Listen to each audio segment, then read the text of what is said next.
Romeo and Juliet by William Shakespeare. The play opens in the Italian city of Verona.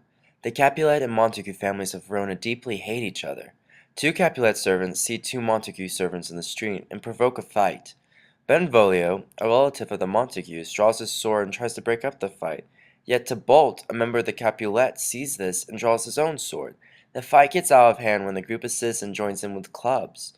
The Prince of Verona appears and puts an end to the fight.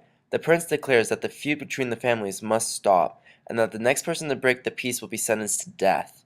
Benvolio then visits the Montagues and talks with his cousin Romeo. Romeo is heartbroken, for he loves a girl named Rosaline, who does not love him back. Benvolio advises Romeo to forget about Rosaline by falling for yet another girl. Romeo says that's impossible, and that Rosaline is the most beautiful girl in the world. Around the same time, a nobleman named Paris seeks the hand of Juliet of the house Capulet, and wins the approval of her father, Lord Capulet. Yet Juliet is only 13 years old, so her father tells Paris that he has to wait 2 years before they can wed. Soon after this, Romeo and Benvolio run into a Capulet servant on the street and help him. This gets them an invitation to Lord Capulet's party that night, since it is unknown by the servant that they are Montagues. They decide to go since Rosaline will be there. Soon after this, Juliet is told about Paris, her intended, and is very curious to see him at the party, wondering if she could fall in love with him. Romeo, Benvolio, and their friend Mercutio go to the party disguised with masks. When Romeo sees Juliet enter, he instantly loves her, not knowing she is a Capulet. Tybalt hears and recognizes Romeo's voice and gets furious and tries to fight him, but is stopped by Lord Capulet, who does not want to break the prince's peace. Romeo, being clever, addresses Juliet as a saint, and has her take away his sins by a kiss. She then realizes that now she has Romeo's sins, and so she gladly gives it back to him through a kiss. Their hearts are filled with love for each other. As they separate, they learn that they are of opposing houses, and their hearts are filled with sadness. Leaving the party, Romeo doesn't wish to go home yet. He enters the Capulet orchard looking for Juliet. Juliet appears on the balcony above Romeo, though she does not see him.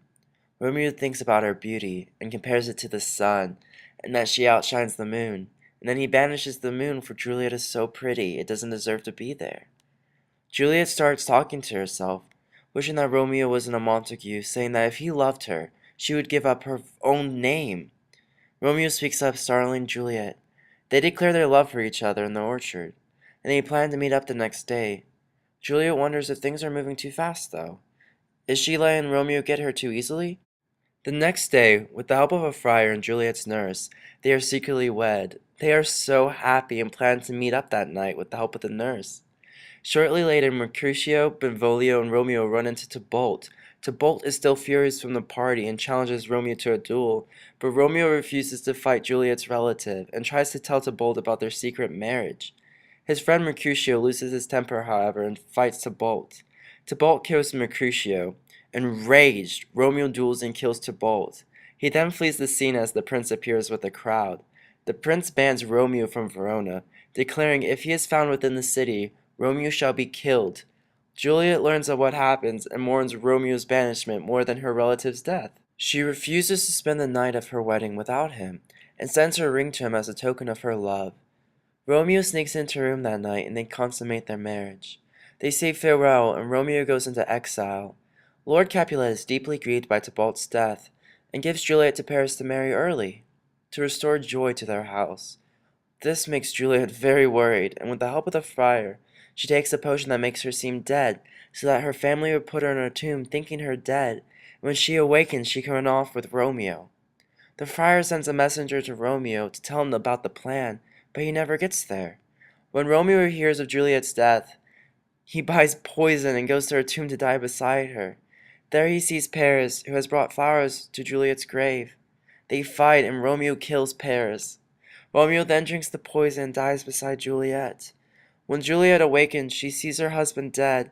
She tries to kill herself by kissing him and getting poison from his lips. But when this doesn't work, she stabs herself with his dagger. When their families find their body, the friar tells them the truth, and the families make peace, building a statue on the hill for Romeo and Juliet so they could be together forever.